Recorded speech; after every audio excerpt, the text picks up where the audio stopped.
तो सुखा दे, जल जिसको भिगा दे वो पूजनीय नहीं है।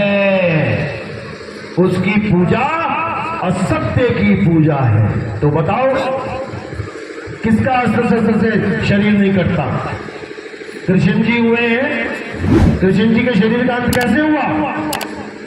उनके पैर पे शिकारी ने तीर मारा। तो जिसको अस्त्र शस्त्र लग गया वो पूजनीय है, या जिसको अस्त्र शस्त्र काट नहीं सकता वो पूजनीय है? हमें तो यही समझ में नहीं आएगा। लेकिन जब मालिक की दया होती है, जब परमपिता परमात्मा की दया होती है, तब ये जीव सत्य असत्य का निर्णय कर पाता है। हे अर्जुन, जो लोग अपनी आत्मा में रमण करते हैं, जो अपनी आत्मा में तृप्त हैं, जो अपनी आत्मा में संतुष्ट हैं, उनके लिए कोई धर्म धार्मिक कर्म कर्तव्य लागू ही नहीं होता। अध्याय 3 17वां श्लोक। अध्याय 3 17वां श्लोक आपको कोई सुनाएगा नहीं, क्योंकि अगर ये श्लोक आपके समझ में आ जाए तो इस दुनिया में जितना भी असत्य है, जितने भी लोग असत्य की दुकान खोल के बैठे हैं, जितने भी लोग भगवान के नाम पे असत्य की पूजा करवा रहे हैं, इन सब की दुकानें हिल जाएंगी। इसलिए आपको घर में गीता रखना भी अलाउड नहीं करते। कई लोग कहते हैं घर में महाभारत गीता नहीं होनी चाहिए। किस किस ने ये बात सुनी अपने जीवन में? हाथ खड़ा करो। जो लोग सुने हैं कि घर में महाभारत गीता नहीं होनी चाहिए, जबकि हमारा सबसे बड़ा ग्रंथ हिंदू लोगों का सबसे बड़ा ग्रंथ गीता ही है, और उसी को घर में नहीं रखवाया जाता। क्यों? क्योंकि जिसने गीता पढ़ ली वो सत्य सत्य का भेद समझ जाता है, उसके बाद वो असत्य को ग्रहण नहीं करता। लेकिन रामचरितमानस को घर घर में पहुंचाया गया। किस किस के घर में है रामचरितमानस? किस किस ने अपने जीवन में एक बार भी पाठ करवाया रामचरितमानस? हाथ खड़े करो। यहां भले कम है, लेकिन ज्यादातर लोग हर साल रामचरितमानस का पाठ करवाते हैं। 3-3 दिन चलता है लगातार, कहीं कहीं 2-2 दिन चलता है लगातार। क्यों करवाते हैं? गीता का पाठ क्यों नहीं करवाते घर घर में? क्योंकि रामचरितमानस का पाठ करके आपकी श्रद्धा शरीर से जुड़ जाती है। किसके शरीर से? राम जी के शरीर से, सीता जी के शरीर से, हनुमान जी के शरीर से, लक्ष्मण जी के शरीर से, और आप उनका पूरा परिवार अपने घर में स्थापित कर लेते हो। राम जी, लक्ष्मण जी, जानकी जी और साथ में हनुमान जी बैठे हैं। पूरा परिवार आपने स्थापित कर लिया। कौन सा ग्रंथ पढ़ के? रामचरितमानस। लेकिन जब आप गीता पढ़ते हो तो आप हर प्रकार के शरीर को त्याग देते हो, क्योंकि गीता में आप स्पष्ट रूप से समझ जाते हो कि ये शरीर असत्य है। चाहे वो मेरा है, चाहे वो आपका है, चाहे वो किसी देवी देवताओं का है, सबका शरीर पैदा होता है, सबका शरीर एक दिन नाश हो जाता है। गीता में शरीर की पूजा लिखी ही नहीं है। गीता में केवल सत्य का निर्णय किया गया है कि सत्य है क्या। हे अर्जुन, इस दुनिया में केवल एक सत्य है। चाहे कोई हिंदू है, चाहे मुसलमान, चाहे सिख है, चाहे कोई ईसाई, वो सत्य सबके लिए एक है। उसी एक सत्य की वजह से ये पूरा संसार चल रहा है। ये शरीर क्यों मिल रहा है हिंदुओं का? आत्मा की वजह से। आत्मा शरीर छोड़ दे तो क्या होगा? आत्मा शरीर छोड़ दे तो क्या होगा? हिंदू का शरीर गिर पड़े।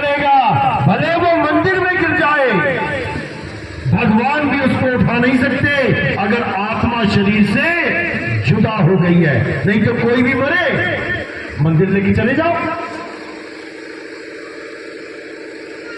भगवान के पास ले जाओ, जिंदा हो जाना चाहिए। अगर कोई मुसलमान चल रहा है तो वो भी आत्मा की वजह से चल रहा है। अगर उसकी आत्मा शरीर से अलग हो गई, भले वो मक्का मदीना में ही क्यों ना बैठा हो, वहां पे लाश क्यों ना पड़ी हो, जीवित नहीं हो सकता, चल नहीं सकता। भले कोई ईसाई है, भले कोई सिख है, अगर वो चल रहा है, खा रहा है, पी रहा है, उसी सत्य की वजह से, उसी आत्मा की वजह से। भले गुरुद्वारे में किसी का शरीर छूट जाए, भले गुरु ग्रंथ साहब बिल्कुल सामने है, लेकिन वो चल नहीं सकता, वो शरीर मिट्टी हो जाएगा, क्योंकि सत्य उसके साथ अब नहीं जुड़ा हुआ है। इसी प्रकार इस दुनिया में जितने भी लोग हैं, भले वो किसी भी धर्म के हो, किसी भी जात के हो, किसी भी पंथ के हो, वो उस आत्मा के द्वारा ही चल रहे हैं, उस आत्मा के द्वारा ही ये जीवन मिला हुआ है। अगर वो आत्मा शरीर से अलग हो गई तो मेरे भाई, किसी भी धर्म, किसी भी पंथ का हो, वो चल नहीं सकता, उसको जलाया या दफनाया ही जाएगा। तो इसीलिए गीता में बिल्कुल स्पष्ट लिखा है कि हे अर्जुन, अगर इस दुनिया में कुछ पूजनीय है तो केवल आत्मा है। लेकिन अब आत्मा की पूजा करे तो करे कैसे? आत्मा तो दिखाई नहीं देती, मूर्ति दिखाई देती है, पूजा कर लेते हैं। पीपल का पेड़ दिखाई दिया, पूजा कर ली। तुलसी की पेड़ दिखाई दी, पूजा कर लिया। ये आत्मा की पूजा कैसे होती है भाई? तो आत्मा का नाम तो सुना है ना सबने? किस किसने सुना है आत्मा का नाम? आप खड़े करो यार। सबने सुना है, बहुत अच्छी बात है, बहुत अच्छी बात है। सुना सबने है, लेकिन जानता कोई नहीं। सब अपनी अपनी आत्मा लेके आए हो ना यहाँ पे। किसी की आत्मा घर तो नहीं छूट गई, किसी बक्से में, किसी संदूक में, सब लेके आए हो। चलो बताओ फिर आत्मा कैसी होती है? आत्मा होती कैसी है? तुम मोबाइल लेके आए हो साथ में, तुम घड़ी लेके आए हो, तुम कपड़े लेके आए हो, बिंदी, लिपस्टिक, पाउडर लगा के आए हो, कान में कांटे पहन के आए हो। तुम्हें हर चीज के बारे में पता है कौन चीज कैसी होती है, लेकिन आत्मा भी आई है तुम्हारे साथ। तुम आत्मा बताओ कैसी होती है? लंबी है, छोटी है, नाटी है, मोटी है, पतली है, गोरी है, काली है, गोल है, चौकोर है, काली है, गोरी है, ठंडी है, गर्म है, कैसी है ये आत्मा? किसी को नहीं पता। यही कबीर साहब समझा रहे हैं कि कबीर आत्मज्ञान का पड़ा नगर में शोर।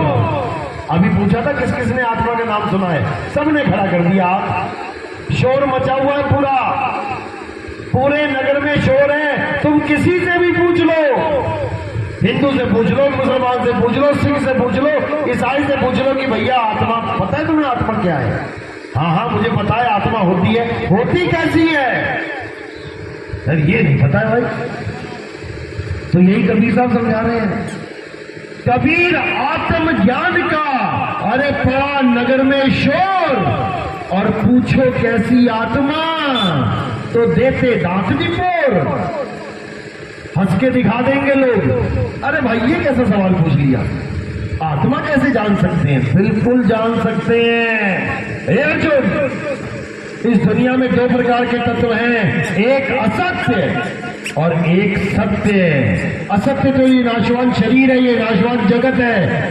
सत्य केवल आत्मा है, और इस सत्य को प्राप्त करने के लिए तुम ऐसे गुरु की शरण में जाओ जिसने आत्म तत्व को जान लिया है, जो समझता है कि आत्मा क्या है, जो जानता है कि आत्मा क्या है। जिसने इस आत्मा को जान लिया है वही तुम्हें आत्मा का ज्ञान करा सकता है। जिसने अपनी आत्मा को नहीं जाना वो तुम्हें भी तुम्हारी आत्मा का ज्ञान नहीं करवा सकता। अध्याय 4 34वां श्लोक अच्छी तरह पढ़ो, यही समझाता है। एक बार आत्मा का ज्ञान हो जाने पर ये जीव कभी असत्य की पूजा नहीं करता, ये कभी मंदिर नहीं जाता, ये कभी मस्जिद नहीं जाता, ये कभी गुरुद्वारे कभी चर्च नहीं जाता, ये कभी पीपल नहीं पूजता, ये कभी नमाज नहीं पढ़ता, ये हर प्रकार के कर्म कांड से न्यारा हो जाता है। हे अर्जुन, जो अपनी आत्मा में संतुष्ट हो जाते हैं, जो अपनी आत्मा में तृप्त हो जाते हैं, जो अपनी आत्मा में लीन हो जाते हैं, वो कभी किसी अन्य जीव पर, किसी अन्य वस्तु पर निर्भर नहीं रह जाते। उनको सारी उम्र कभी किसी मंदिर में ना भी जाना पड़े, उनको तब भी परमात्मा मिल गया। वो कभी नमाज ना पढ़े, उसको तब भी अल्लाह मिल गया। वो कभी गुरुद्वारे ना जाए, उसे तब भी वाहेगुरु मिल गया। और जो कभी चर्च ना जाए, तब भी उसे गॉड मिल गया। ये आत्मा ऐसी चीज है।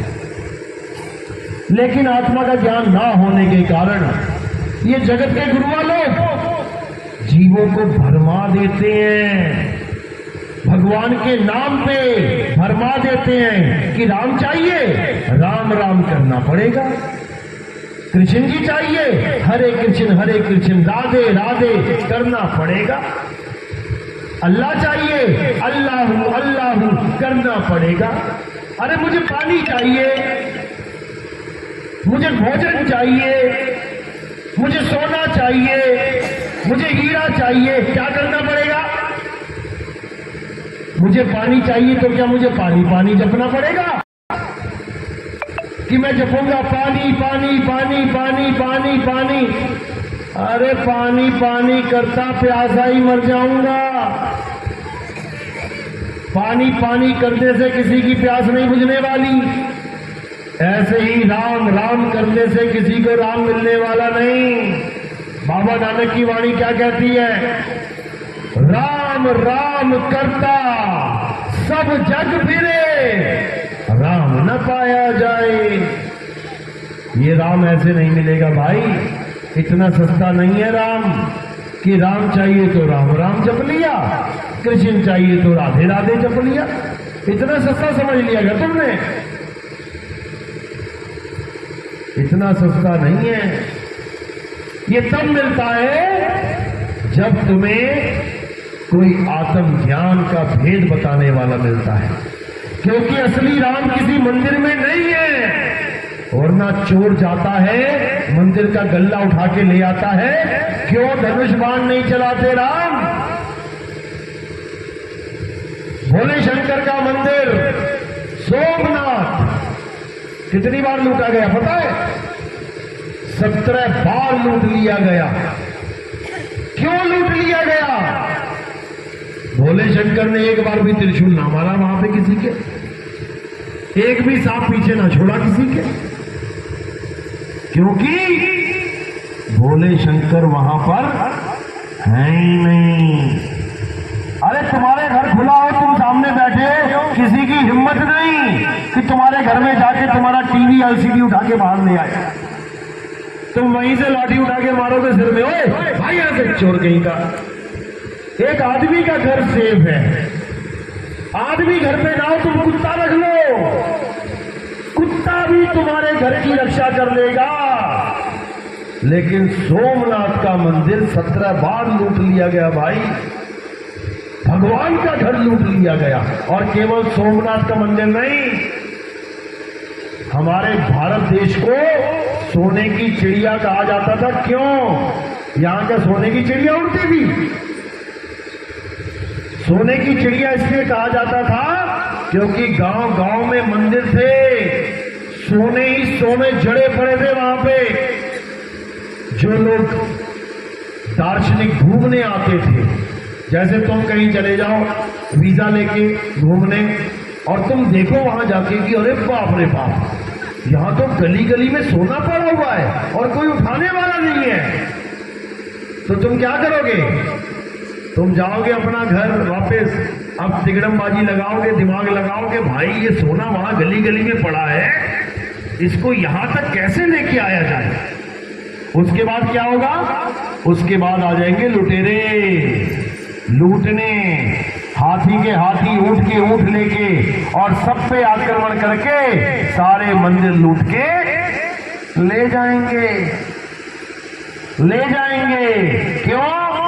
हमारी मूर्खता के कारण। हम हैं दुनिया के सबसे बड़े बेवकूफ इंसान जो अपने आप को परम ज्ञानी मानते हैं। अपनी सोने की चैन होती है तो अलमारी में रखते हैं, अपनी सोने की घड़ी होती है तो तिजोरी में रखते हैं, और भगवान की मूर्ति 20-20, 50-50 किलो की सोने की मूर्ति हमने मंदिर में शरेआम छोड़ दी, तो लुटेरे तो आएंगे ही। और भगवान ने कब कहा था कि मैं सोने का हूं, मुझे सोने का बनाओ? पत्थरों के भगवान बनाए गए शुरू में, तब भी अच्छा था। पत्थर पड़ा हुआ है, कौन लेके जाएगा लूट के उसको? हजारों पत्थर पड़े, शिवलिंग, शिवलिंग ना ले गए लूट के। लेकिन कुछ दिमाग वाले आए, ज्यादा चतुर प्राणी, थोड़ा सा पैसा कमा लिया, कहते हम तो भगवान चांदी का बनाएंगे। अच्छा, बना ले भाई, पत्थर का छोड़ के चांदी का बना लिया।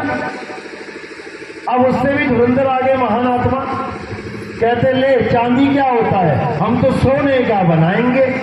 ले भैया तू भी बना ले, सोने का बना लिया। अब उससे भी आ गए परम ज्ञानी, हम तो इसमें हीरे जड़ेंगे। ले भैया तू भी जड़ ले हीरे। अब क्या करें? अब मंदिर में स्थापना करेंगे। अच्छा, अपना माल रखो तुम बंद कर करके, और लोगों से पैसा इकट्ठा कर करके सोने की मूर्तियां बना बना के, हीरे जड़ा जड़ा के रख लो मंदिर के अंदर शरेआम।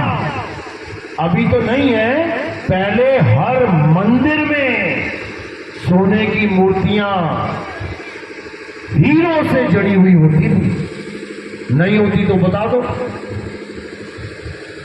अरे तुमने चीनी फेंकी है तो चींटियां आएंगी। चींटियों का कसूर नहीं है कि तुम कह रहे हो छाती फोड़ के आए, हमें लूट के ले गए। तुम्हारी मूर्खता की वजह से हमारे देश का अनमोल खजाना आज उन विदेशियों के पास पड़ा है, केवल हमारी मूर्खता की वजह से। हमने ये महामूर्खों वाले काम किए हैं, बड़ी बड़ी मंदिर बना के, बड़े बड़े सोने की मूर्तियां बना बना के। वही पैसा, वही सोना अगर आज हमारे देश में होता तो लोग हमारे देश में आने के लिए लाइन में लगा के वीजा ले रहे होते। इतना पैसा होता, इतना पैसा होता कि लोग लाइनों में लग के कर्जा ले रहे होते भारत देश से। जो आज ये कितना कर्जा लेके बैठा हुआ है, एक एक आदमी पे 50-50 हजार का कर्जा है। जैसे तुम पैदा होते हो, तुम्हारे घर में बच्चा पैदा होता है, 50 हजार का कर्जदार है वो वर्ल्ड बैंक का। किसी गलत फहमी मत रहना कि हम तो आजाद हैं। आजाद वाजाद कोई नहीं है। एक डंडा आएगा ऊपर से, सबकी आजादी धरी की धरी रह जाएगी। गुलाम हो तुम लोग, गुलाम। आजाद कब होगे? जब भारत देश का सारा कर्जा हम वापिस कर देंगे, तब हम आजाद हैं। अभी तो तुम्हें यह भी नहीं पता होगा कि कर्जा है कितना, कितना होगा। सोचो, सोच भी नहीं पाओगे तुम। इतना कर्जा लेके बैठे हैं हम, केवल अपनी मूर्खता की वजह से। कृष्ण जी ने कभी नहीं कहा कि मेरी सोने की मूर्ति बनाओ। राम जी ने कभी नहीं कहा कि मेरे हीरे की मूर्तियां बनाओ। अरे वो तो ये कहते रहे कि हे अर्जुन, मैं शरीर हूं ही नहीं। तो मूर्तियां किसकी बना रहे हो? हे अर्जुन, मैं अजन्मा हूं, नित्य हूं, शाश्वत हूं, मैं आत्मदेव हूं। बनाओ मूर्ति जरा आत्मदेव की, बनाओ मूर्ति आत्मा की, सोने की बनाओ, चांदी की बनाओ, धातु की बनाओ, किसी की बनाओ, बना के दिखाओ।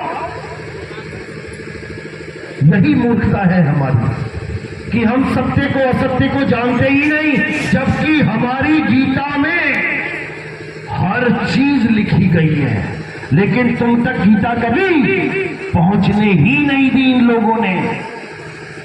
आज हमें मुसलमान बड़े कट्टर लगते हैं। अरे मुसलमान तो बड़े कट्टर होते हैं। अच्छा, क्यों होते हैं?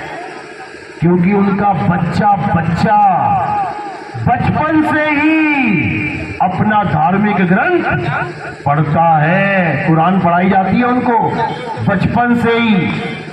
और तुम्हारी तरह नहीं झोला पीठ पे लाद के लेके जाते हो गधे की तरह। गधा लादता है पीठ पे बोझा।